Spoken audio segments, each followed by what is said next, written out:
The entire dining room went dead silent. Crystal stopped clinking. Forks hovered mid-air. The only sound that dared to exist was the violent, rhythmic trembling of two infant bodies shaking in their father's arms. But these weren't just any babies. These were the twin heirs to the Gambino crime syndicate. And the man holding them, tattooed, 6'4", wrapped in a bespoke suit, looked like he was 5 seconds away from executing every person in the room just to make the shaking stop. His guards had already cleared a 10-foot perimeter. The maitre d' was white as a ghost. Diners pressed themselves against the walls. No one dared even breathe. No one, except for a 26-year-old waitress with $47,000 in medical debt and nothing left to lose. Natasha Reynolds walked straight past the armed guards, locked eyes with the most dangerous man in New York, and raised her hand. Not in surrender. In a slow, deliberate conducting motion. 3 beats, fingers snapping in triplet rhythm like a metronome made of bone and defiance. The twins' eyes snapped to her hand. Their shaking stopped. The room gasped. Simon Gambino stared at her like she'd just raised the dead. But Natasha had no idea that calming the babies was the easy part. Surviving the man who now owned her? That was going to be impossible. Before we begin, tell me where you are listening from in the comments, and also subscribe for more stories like this. Simon Gambino didn't ask questions in public. So when he slid a black American Express card across the white tablecloth and told the trembling manager to close the restaurant immediately, it wasn't a request. It was a coronation of new ownership. Within 8 minutes, every diner had been ushered out with profuse apologies and complimentary vouchers they'd never use. The kitchen staff evaporated like smoke. Even the guards retreated to the perimeter, though Natasha could feel their eyes on her through the frosted glass, like wolves watching a rabbit that had wandered too close to the den. Now it was just her, the man who could make people disappear, and 2 sleeping infants who had finally stopped shaking. "Sit," Simon said. It wasn't a suggestion. Natasha sat. Her hands were still trembling from the adrenaline, but she folded them in her lap where he couldn't see. She'd worked at Crestwood House long enough to recognize power when it walked through the door, but she'd never been this close to it.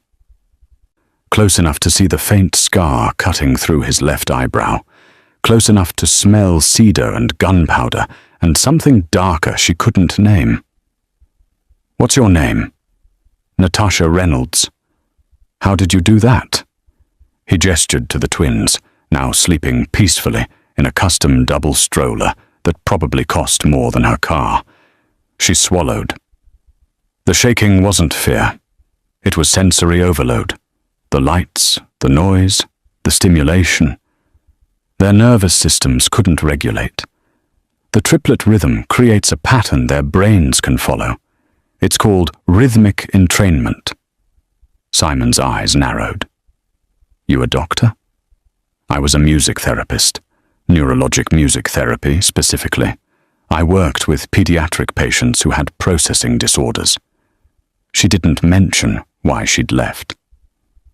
Didn't mention the little girl who'd coded during a session while Natasha hummed lullabies and held her hand. Was? Student loans don't pay themselves. Therapy positions don't exactly cover Manhattan rent. Something flickered across his face. Not quite sympathy. More like recognition. Like he understood what it meant to be buried by circumstances beyond your control. He leaned back, and Natasha noticed for the first time that he hadn't let go of the stroller handle. Even sitting, even interrogating her, his hand stayed connected to his son's. Their mother died 3 months ago. Overdose. The doctors said the babies were born dependent. They've been like this since. He stopped himself, jaw tightening. No one's been able to calm them. Not the nannies, not the specialists, No one. They need consistency, Natasha said quietly. Routine. A caregiver who understands that their bodies are constantly fighting invisible battles. It's not about stopping the shaking. It's about teaching them they're safe. Simon studied her for a long moment. Then he pulled out his phone, typed something, and slid it across the table. Natasha looked down at the screen. It was a contract. A salary number stared back at her. $250,000. Annual, plus housing, plus benefits. Her throat went dry.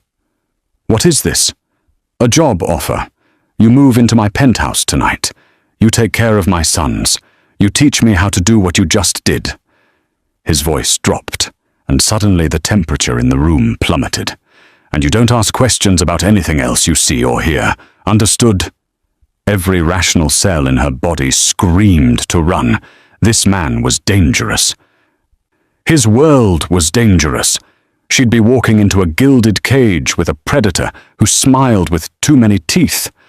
But then, she thought about the eviction notice taped to her apartment door.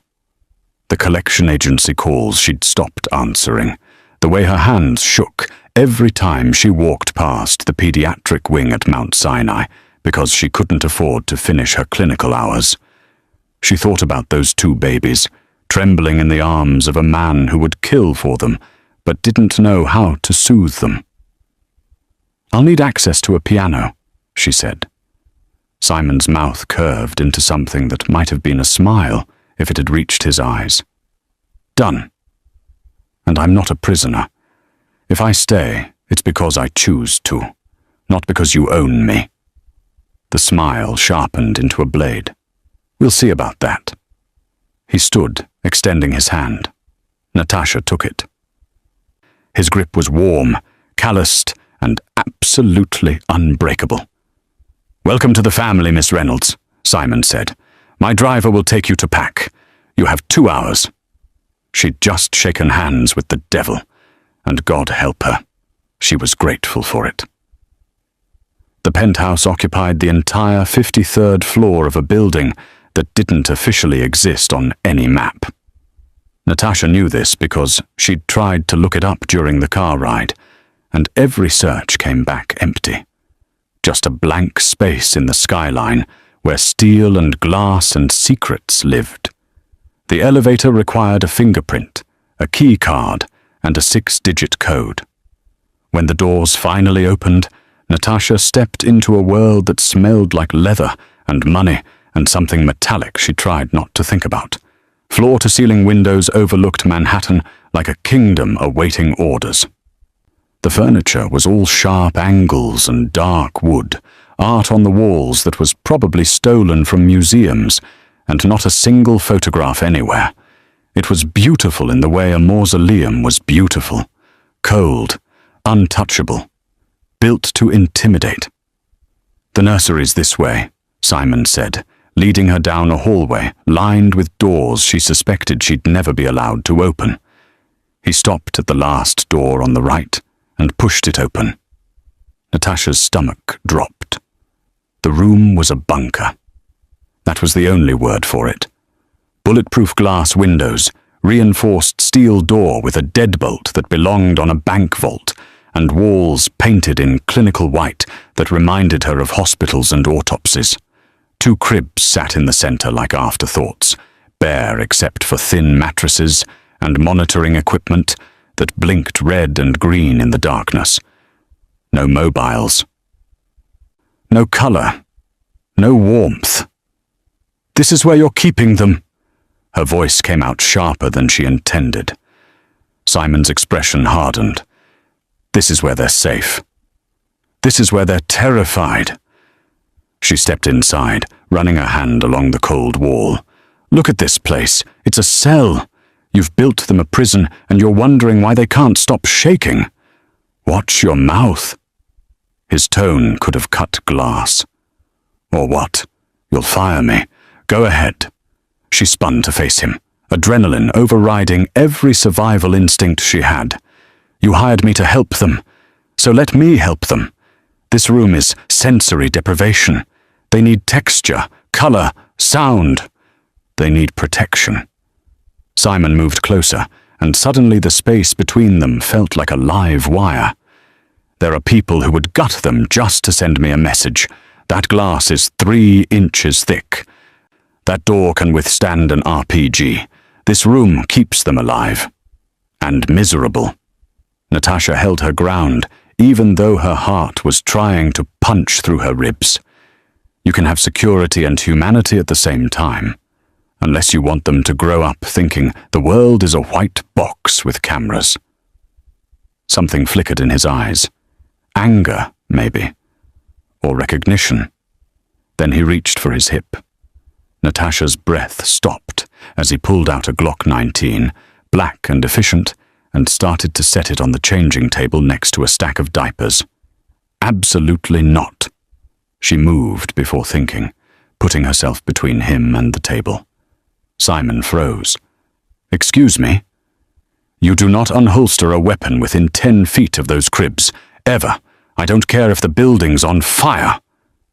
His jaw tightened. For 3 seconds that felt like 3 hours. Neither of them moved. The air pressure in the room changed. Natasha could feel the barely leashed violence in him, the part that had built an empire on fear and broken bones. "You're in my house," he said quietly, too quietly, giving me orders. "I'm doing my job." Her voice didn't shake. Small miracle. "You want me to teach you how to keep them calm? Step 1. Stop treating this nursery like an armory. They can smell the gun oil. They can feel your tension. Every time you walk in here ready for war, you're telling them the world isn't safe. The world isn't safe. Then teach them how to survive it. Don't teach them to be afraid of their own father." The words hung in the air like a grenade with the pin pulled. Simon stared at her. Then, slowly, deliberately, he holstered the weapon and took 2 steps back from the cribs. "Anything else, Miss Reynolds?" "Paint the walls blue. Buy soft blankets. Get a white noise machine, and stop looking at them like they're a liability." His expression was unreadable. "They cost me the woman I loved. They've made me a target. And now they've brought a mouthy therapist into my home who doesn't know when to shut up." He moved to the door, paused. "But you're right. They deserve better than this." He left without another word. Natasha exhaled for what felt like the first time in an hour. She'd just won a battle, but the war had only started. The twins were named Luca and Marco, though Simon said the names like prayers he didn't believe in anymore. Natasha learned this at 3 in the morning, when one of them woke up screaming, and she found Simon standing in the hallway, fully dressed, staring at the nursery door like it was the gates of hell. "You going to help or just stand there?" she asked, brushing past him. He followed her inside, watched as she lifted Luca, or maybe Marco. She was still learning to tell them apart, and held him against her chest, her hand tapping a steady rhythm against his back. 1-2, 1-2, 60 beats per minute, the exact tempo of a resting human heart. The crying stopped within 30 seconds. Simon looked at her like she'd performed surgery with her bare hands. "It's not magic," Natasha said, settling into the rocking chair she'd had delivered that afternoon. "It's biology. Their nervous systems are dysregulated because of the prenatal drug exposure. They're constantly in fight or flight mode. The heartbeat rhythm tells their bodies they're safe. That someone's alive and holding them. Show me. I am showing you. No." He stepped closer. "Teach me. I need to be able to do this." There was something raw in his voice, something that sounded like desperation, wrapped in pride, wrapped in steel. Natasha stood, still holding Luca, and gestured to the chair. "Sit." Simon sat. For a man who probably hadn't taken orders in a decade, he obeyed with surprising grace. "Hold out your arms." He did. Natasha carefully transferred Luca into his father's grip, watching as Simon's entire body went rigid with tension. The baby immediately started to whimper. "Relax," she said. "I am relaxed. You're holding him like a grenade. He can feel your stress." She moved behind the chair, leaning over Simon's shoulder. Close enough to smell cedar and coffee and the faint scent of gunpowder that seemed to live in his clothes. "Breathe, in through your nose, out through your mouth." Simon exhaled slowly. The whimpering quieted. "Good. Now." Natasha reached around and placed her hand over his, guiding it to Luca's back. "Tap, like this. 1, 2, 1, 2. Feel my rhythm."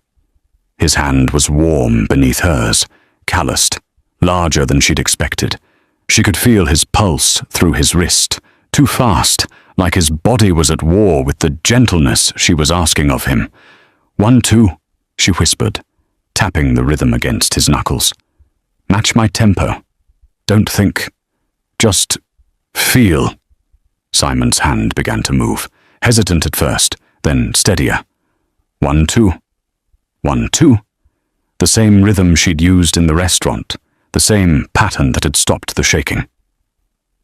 Luca's eyes fluttered closed. Natasha felt Simon's entire body shift beneath her. The tension drained out of his shoulders. His breathing deepened, and for the first time since she'd met him, he looked almost peaceful. "He's asleep," Simon said, voice rough. "You did that." Natasha started to pull her hand away, but Simon's fingers closed over hers. Not forcefully, almost carefully. "Don't." She froze, her hand trapped beneath his, both of them touching the sleeping baby, the space between them suddenly charged with something that had nothing to do with childcare. "I haven't been able to hold them without them crying since the day they were born," Simon said quietly. "The nurses had to pry them out of my arms at the hospital because I was making it worse. I thought..." He stopped, swallowed. "I thought they knew. That I was the reason their mother was gone." Natasha's throat tightened. "That's not how babies work, isn't it?" He turned his head slightly, and suddenly his face was inches from hers. This close, she could see the exhaustion carved into the lines around his eyes, the grief he wore like a second skin. "Everything I touch breaks, Miss Reynolds. Everyone I love ends up dead or destroyed. Why would they be different?" "Because you're learning," she whispered. "Because you're here at 3 a.m, asking me to teach you. Because you care enough to try." Something shifted in his expression.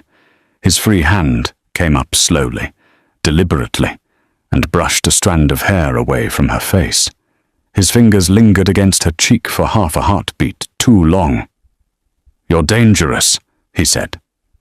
"I'm a waitress with student debt." "No." His thumb traced her jawline, and Natasha's breath caught. "You walked into a room full of armed men and told me what to do. You rebuilt a nursery in 24 hours. You're teaching me how to be human again." His voice dropped. "That's the most dangerous thing anyone's ever done to me." Natasha should have stepped back, should have reminded him about professional boundaries and the fact that he was a crime lord and she was only here for the babies. Instead, she stayed perfectly still, her hand beneath his, the sleeping infant between them like a heartbeat made flesh. 1, 2, she whispered. Simon smiled, actually smiled. 1, 2. The metronome kept ticking. Natasha had learned the penthouse's rhythms quickly. Simon left at dawn and returned at unpredictable hours. The guards changed shifts at 6 and midnight. The chef arrived at 8, and somewhere around 2 in the morning, the entire 53rd floor fell into a silence so complete she could hear her own heartbeat. That's when she usually raided the kitchen. Tonight was no different. Luca had drained his bottle and was already fussing for more. So she slipped out of the nursery in her sleep shirt and bare feet, padding down the hallway like a ghost. The kitchen was at the far end of the penthouse, past Simon's office, past the library she wasn't supposed to enter, past doors that stayed locked even during the day. She was halfway there when she heard voices, low, urgent, coming from behind a door that was cracked open just enough to leak light into the hallway. Natasha froze. Every instinct screamed at her to turn around.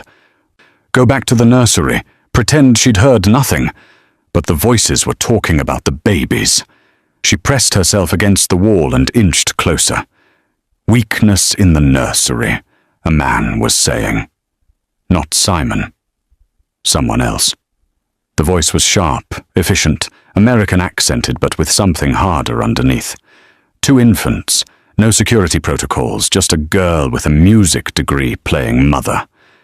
Simon's not stupid. A second voice, deeper, cold as a meat locker. He'll have measures in place. Simon's distracted. The babies have made him soft. He's delegating territory decisions to his underbosses, missing collections meetings, turning down contracts because he doesn't want to be away overnight. The first man laughed, bitter. The old man would have drowned them the day they were born. Natasha's blood turned to ice. So what are you proposing, Marco? Marco. The name detonated in her brain like a shaped charge. She'd met him once, briefly, the day after she'd arrived.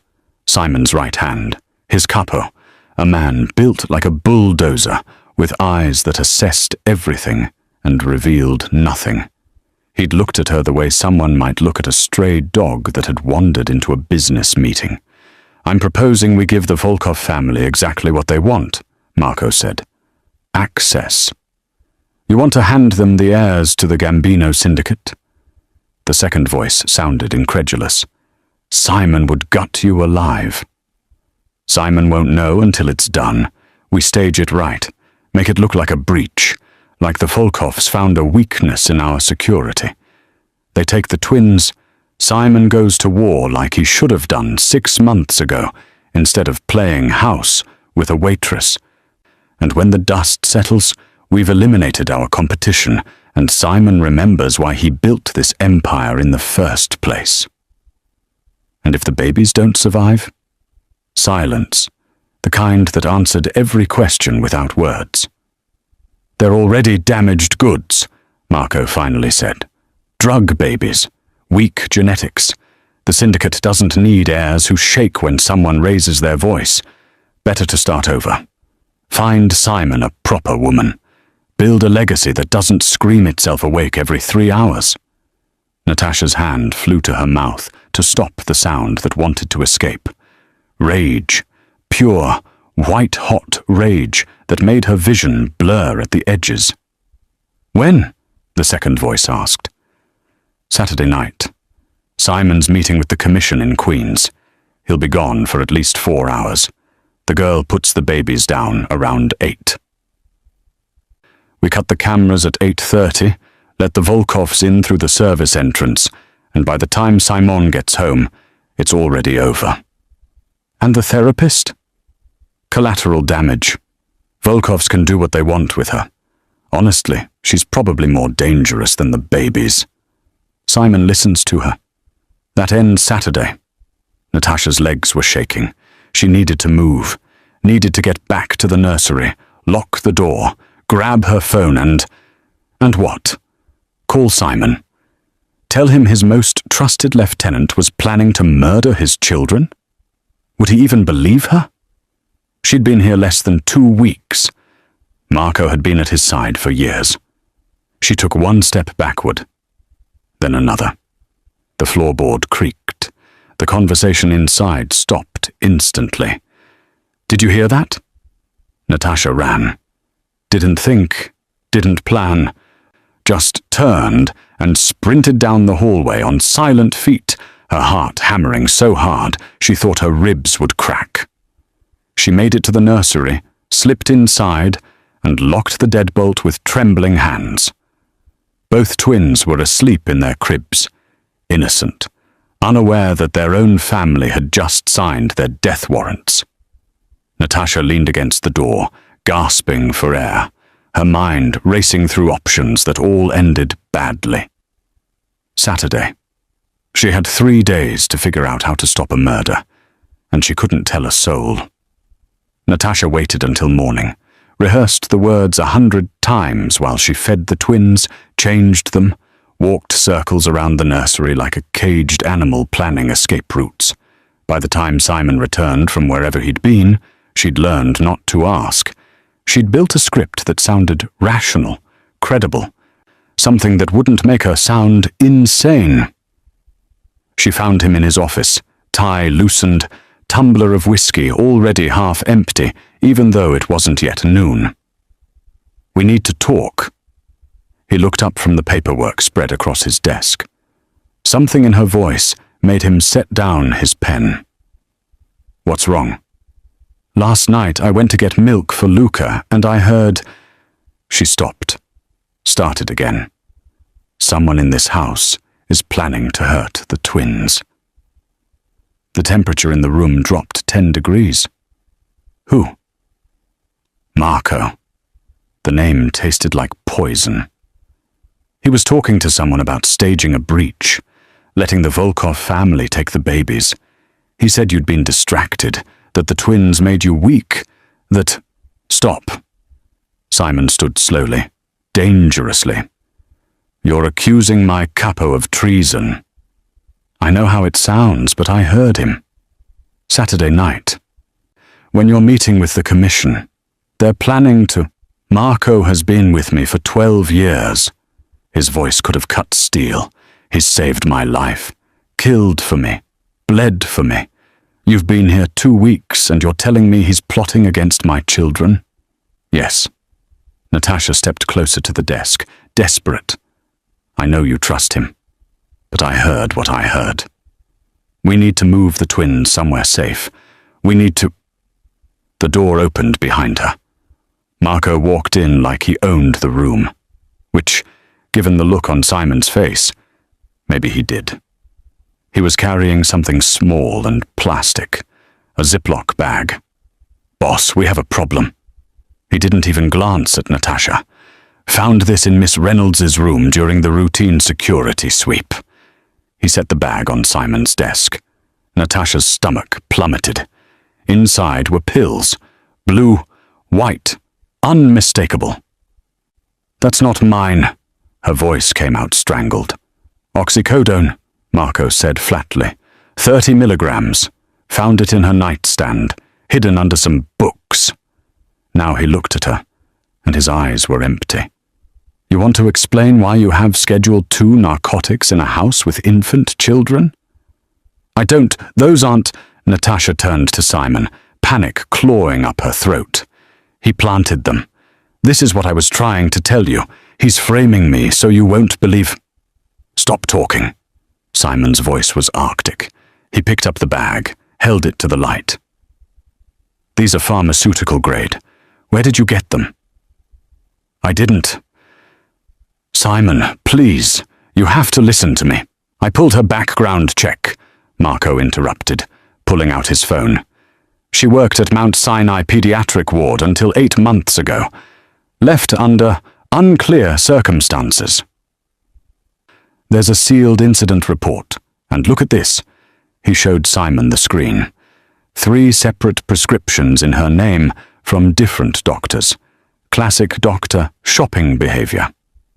Natasha felt the walls closing in. "Those were for a patient I was helping a family navigate." "You're a music therapist," Marco said. "You can't write prescriptions, so either you were stealing them or you were manipulating doctors. Either way, you're an addict with access to vulnerable infants." "Simon." Natasha grabbed the edge of his desk, her knuckles white. "Look at me. You know me. You've watched me with Luca and Marco for 2 weeks. Have I ever seemed impaired? Ever missed a feeding? Ever put them in danger?" Something flickered in Simon's eyes. Doubt, or maybe just the dying ember of trust. She's been alone with your sons every night, Marco pressed. What if she nods off during a feeding? What if she's too high to hear them crying? Boss, this is exactly the kind of liability we can't afford. Simon's jaw worked. His hand tightened around the bag of pills until the plastic crinkled. When he finally spoke, his voice was empty. Marco, escort Miss Reynolds to her room. Lock the door from the outside. No, Natasha's voice cracked. Simon, please, it's for your safety.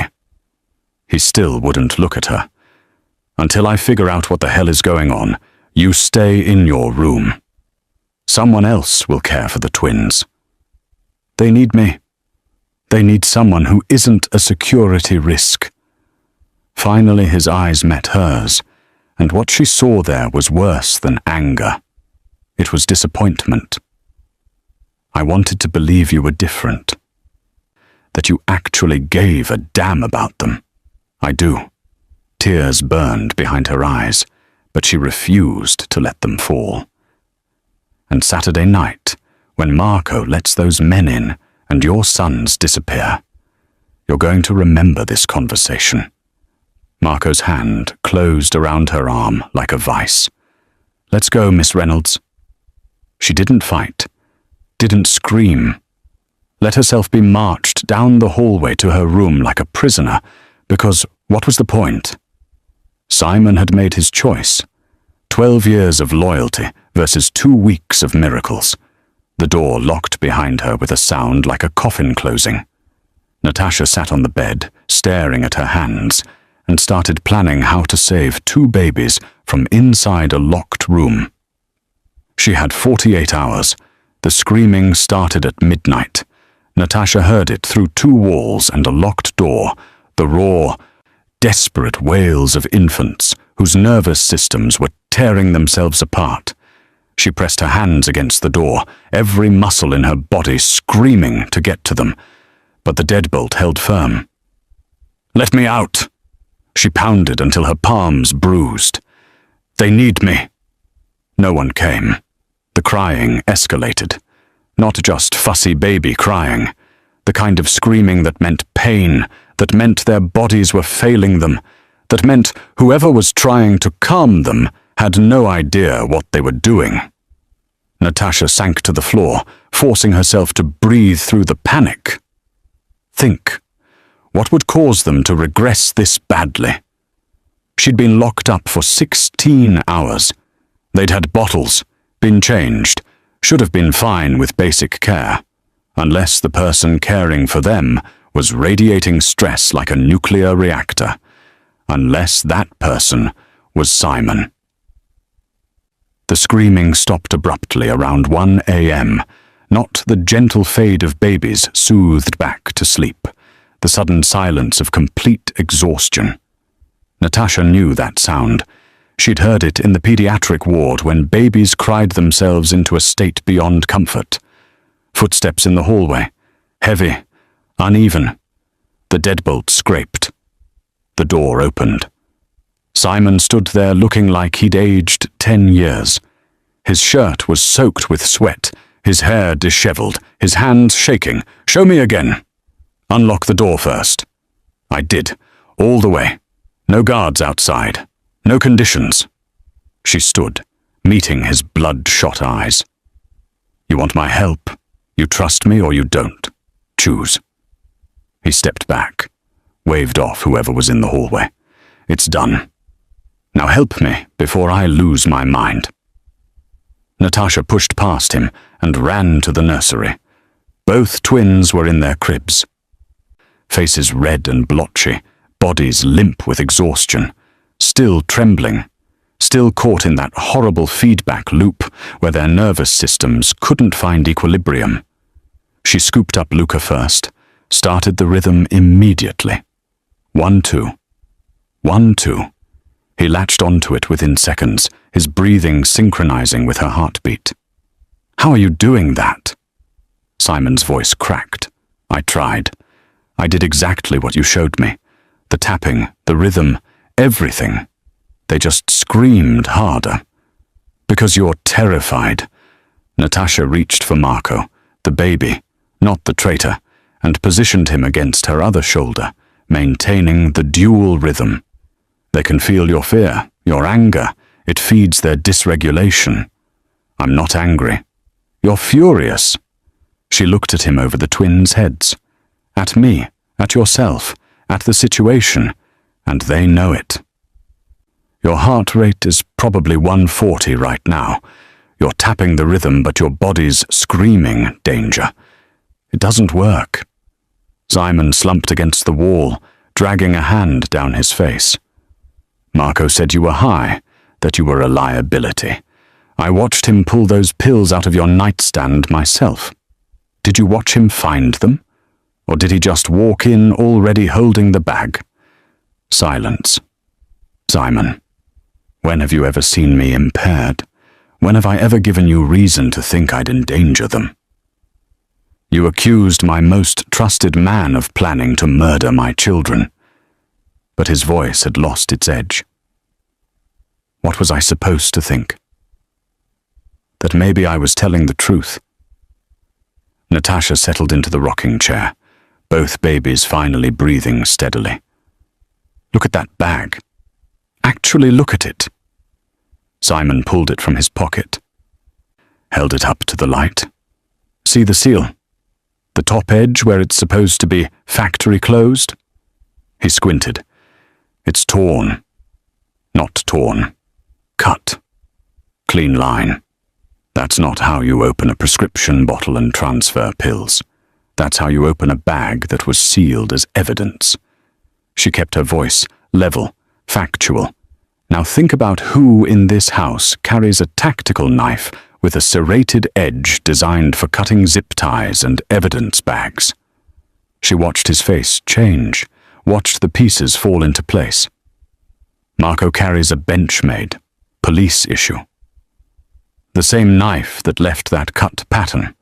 I worked with enough law enforcement in the pediatric ward to recognize it. The babies were fully asleep now, their bodies finally trusting that safety had returned. He needed to discredit me before Saturday. Make sure that when I tried to warn you, you'd write it off as an addict's paranoia. Simon's hands clenched into fists. If you're lying to me, I'm not, and you know I'm not, because your sons are asleep for the first time in 16 hours, and the only thing that changed is that I'm back in this room. She met his eyes. Saturday night. 4 hours. That's all they need. Are you willing to bet your children's lives that I'm wrong? He stared at her for a long moment. Then he pulled out his phone and typed something. What are you doing? Telling Marco I'm cancelling the commission meeting. Simon's voice was stone, and that I want to review all security protocols for the nursery.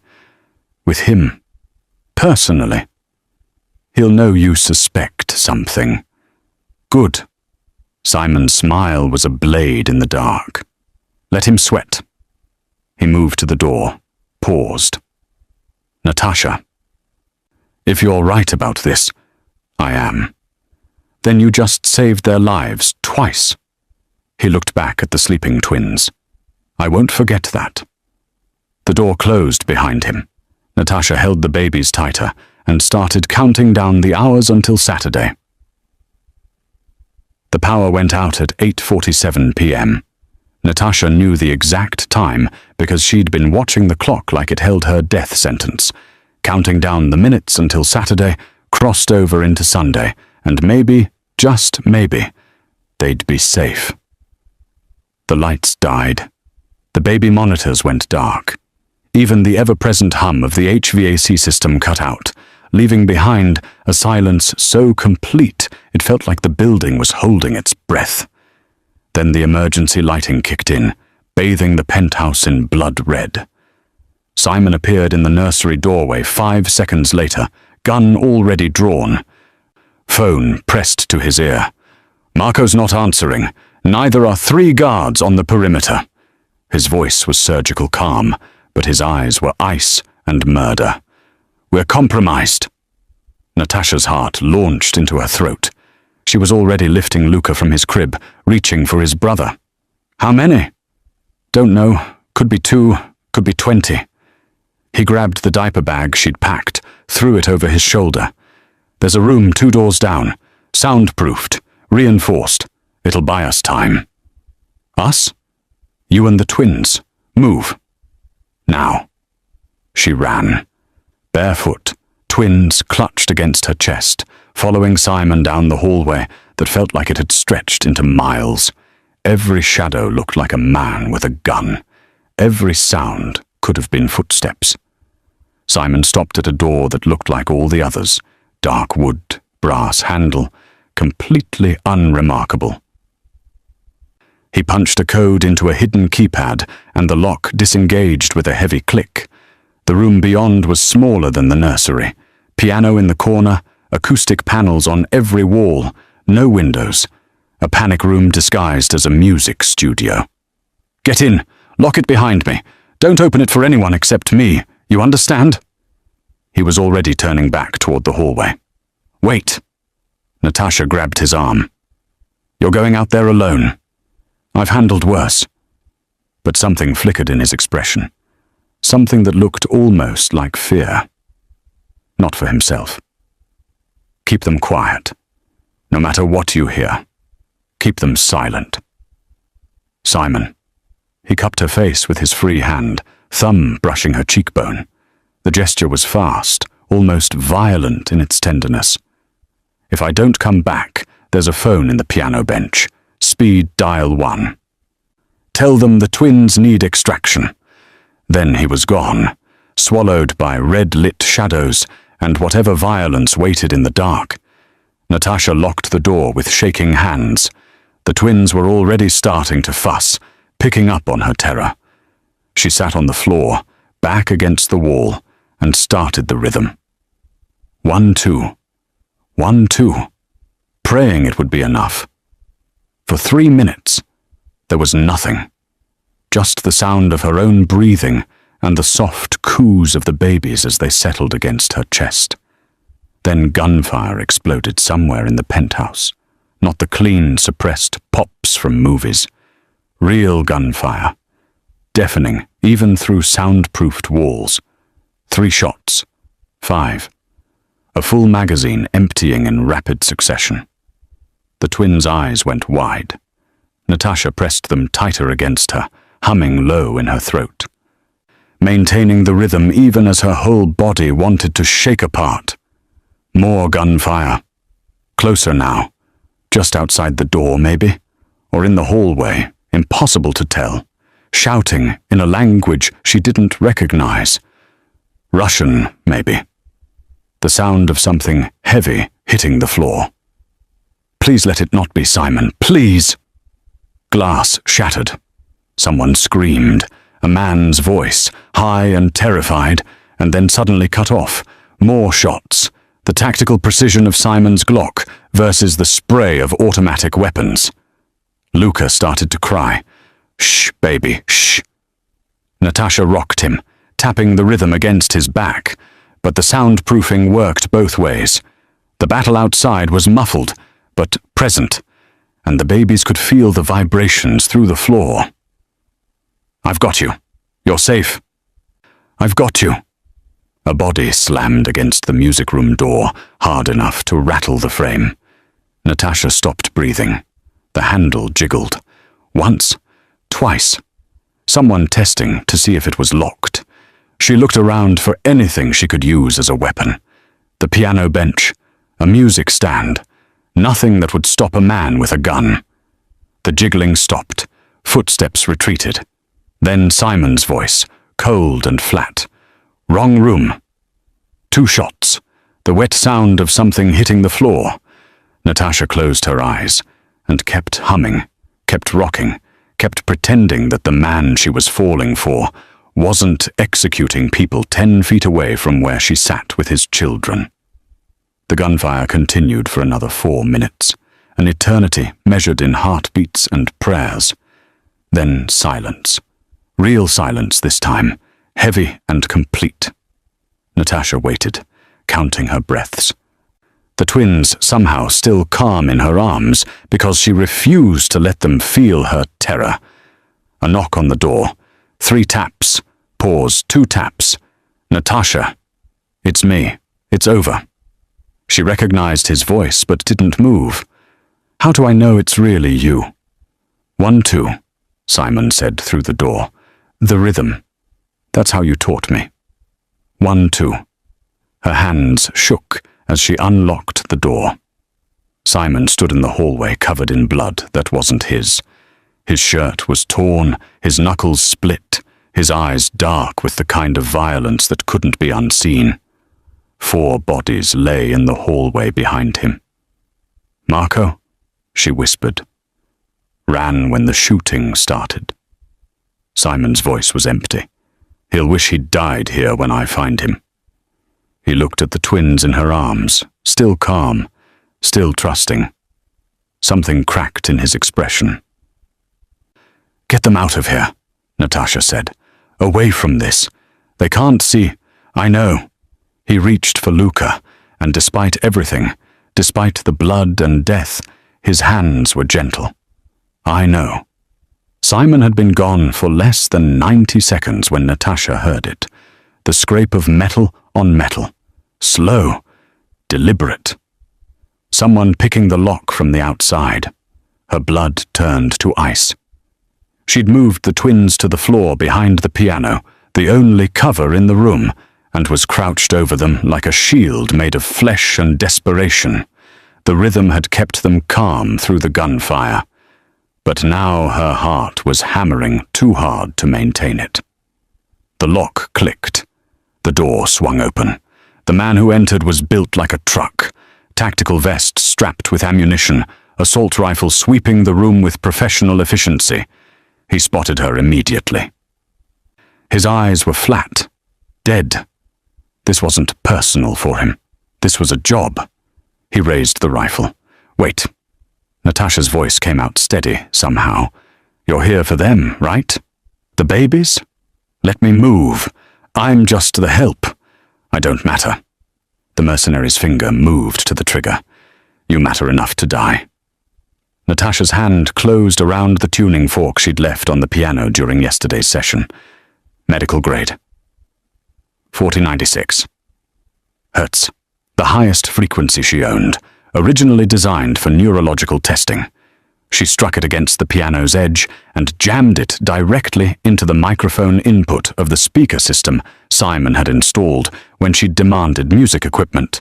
The sound that erupted was unholy, a high-frequency shriek that bypassed the ears and went straight into the brain like an ice pick through the skull. The kind of sound that triggered immediate physical pain, disorientation, nausea. The mercenary's hands flew to his ears, rifle dropping, his face contorting in agony. Natasha didn't think.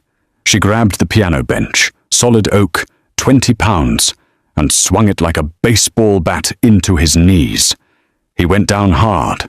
The rifle clattered across the floor. Natasha kicked it away, keeping the tuning fork pressed to the microphone, maintaining that awful, piercing wail. The mercenary was on the ground, trying to get up, blood streaming from his nose where the frequency had ruptured something delicate. She heard footsteps pounding down the hallway. Simon! Her voice barely carried over the sound. The mercenary's hand found his belt, pulled a knife. Even half blind with pain, he was trained enough to be lethal. He lunged. Natasha twisted away, but not fast enough. The blade caught her shoulder, a line of fire that made her vision white out for a second.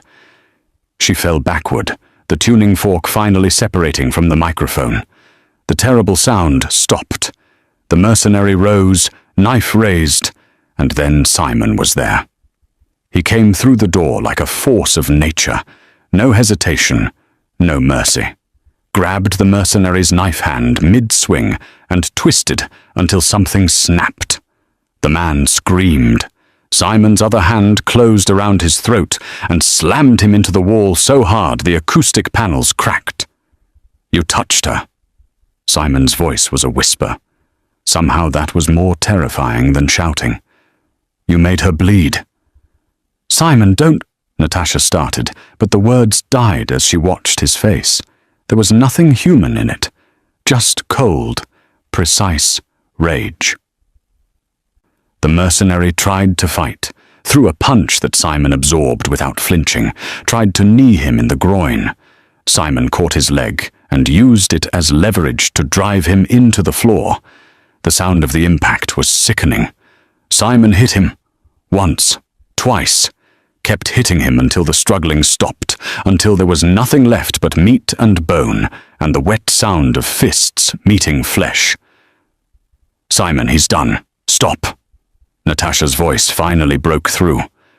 Simon froze, fist raised, looked down at what he'd done, then at her, bleeding on the floor, one hand pressed against her shoulder. "Natasha!" He scrambled toward her, hands already reaching, then stopped when he saw them covered in blood. "Christ, how bad is it?" "Shallow. Hurts like hell, but I'll live." She was already checking the twins, who were somehow still calm behind the piano. The tuning fork frequency hadn't affected them, too high for their developing auditory range. Small miracles. Are there more? No, that was the last one. Simon pulled off his shirt, pressed it against her wound. His hands were shaking. "You used the speakers as a weapon. You gave me a soundproof room and a PA system. I worked with what I had." She winced as he applied pressure. "You're bleeding too." He looked down like he'd forgotten. There was a gash across his ribs, deep enough that she could see muscle.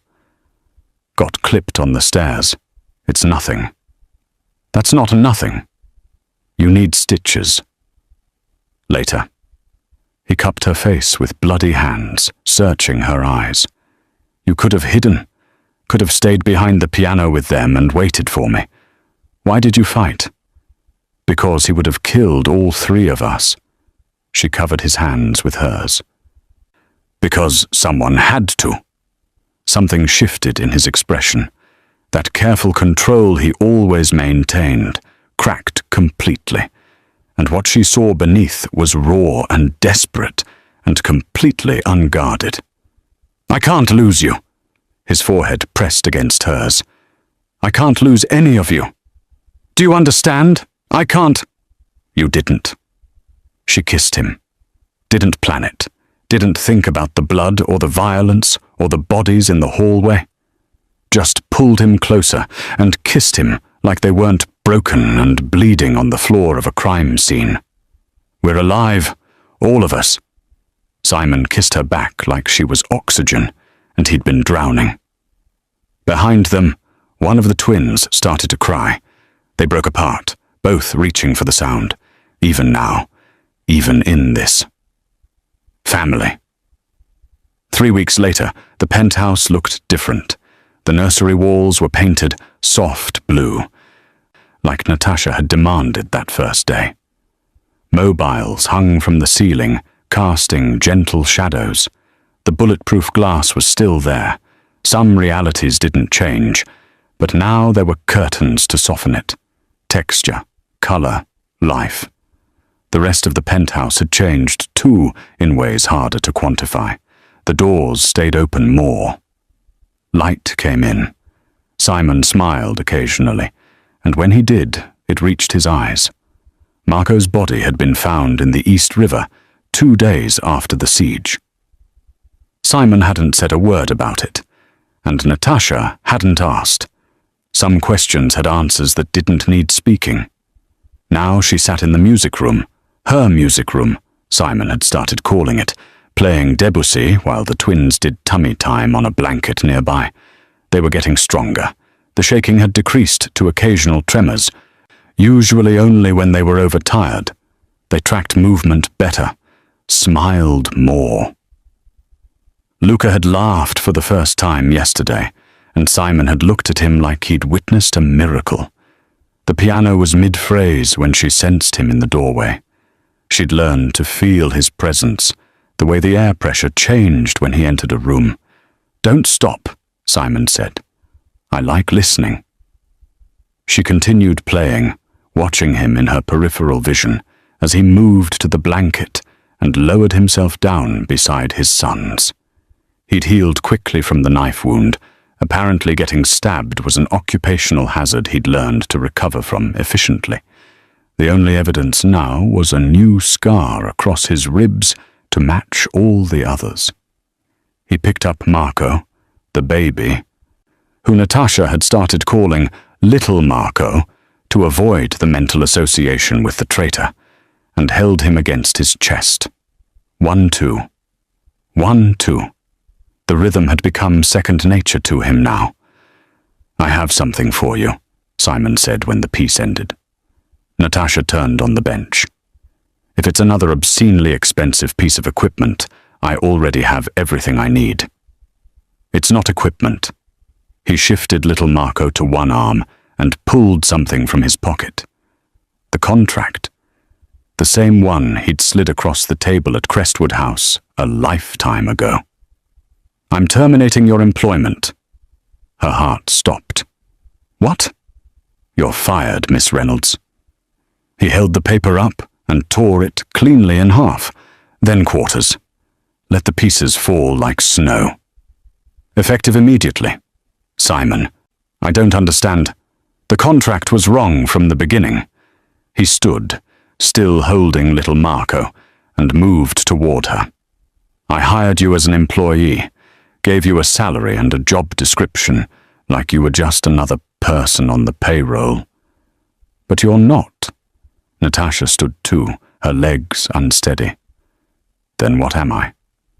"You're the woman who walked into gunfire for my children, who fought a mercenary with a tuning fork, who rebuilt this family from the ground up with nothing but rhythm and stubborn refusal to let us stay broken."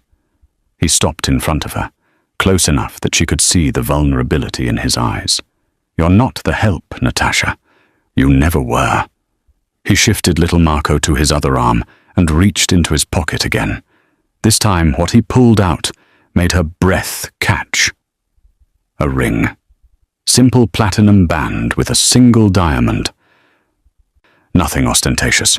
Perfect. "I'm asking you to stay," Simon said quietly. "Not as an employee, not as hired help, as my partner, as their mother, as the matriarch of this family." His voice roughened. "As my wife." Natasha's vision blurred. "You're proposing to me?"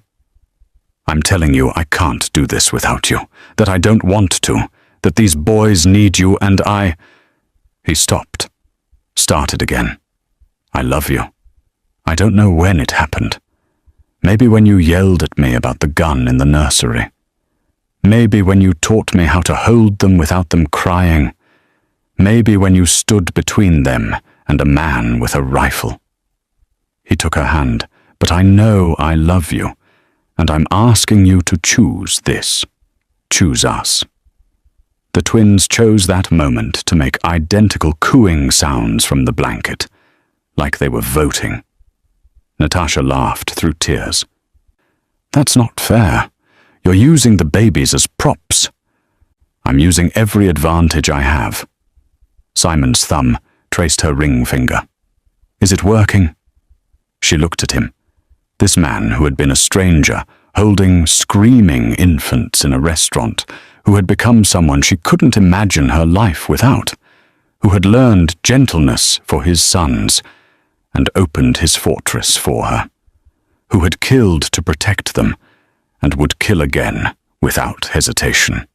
She looked at the twins, Luca and little Marco, who had stopped shaking when she held them, who smiled when she sang, who were becoming whole despite the trauma they'd been born into. She looked at the ring, simple and perfect, and thought about the woman she'd been 2 months ago.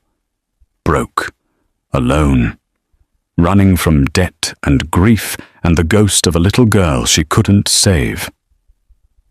That woman had walked into Crestwood House expecting another shift serving rich people who didn't see her. This woman was being offered a family.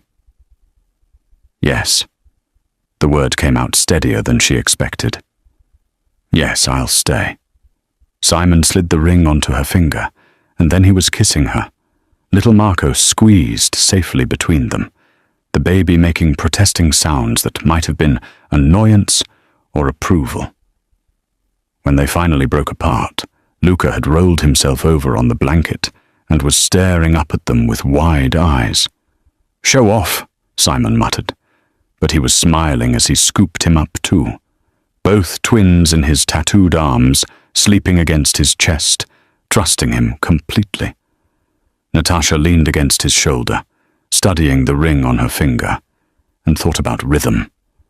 How everything in life came down to finding the right tempo.